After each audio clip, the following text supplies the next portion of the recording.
Hello, Church family!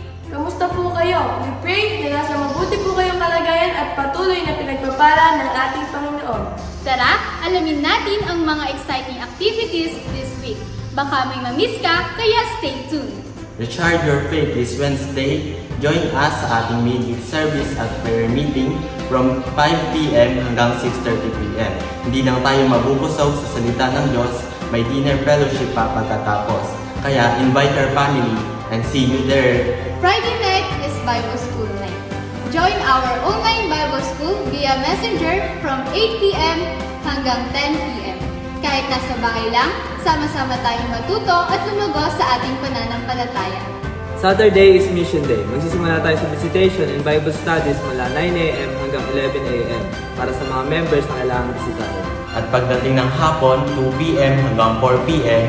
is time for Operation Go for Christ. Narito ang ating teams. Team Matthew, Pangarayuman and Durumugan. Team Mark, Sibul. Team Luke, Kalumpang and Tartaro. Team Jan, Kalayakan and Malapan. At para sa ating music ministry, don't forget, choir practice at worship rehearsal, 4 p.m. hanggang 6 p.m. See you soon, choir! Start your Sunday with God. Join us sa ating online Don't Watch Devotion and Prayer from 5 a.m. to 6 a.m. Let's worship together! Ang ating morning worship service sa Charity DRT Mission ay magsisimula ng 8:30 a.m. Pagkatapos ng ating worship service, ay huwag muna agad umuwi. Join our discipleship class from 10 a.m. hanggang 10:30 a.m. At sa hapon, kita-kita tayo sa Charity Baptist Church Tartaro Mission para sa ating afternoon worship service, 3 to 4:30 p.m. At huwag kakalimutan ang daily Bible reading at online devotion na mapapakinggan nyo tuwing 5:30 a.m. mula sa ating YouTube channel.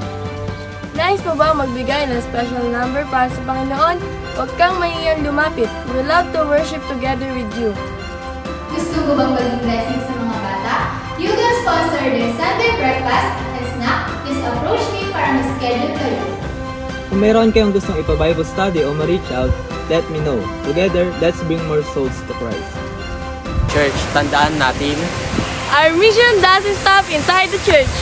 Whether you're at home, Go and make disciples. Let your light shine before others, so they may see Christ through your life.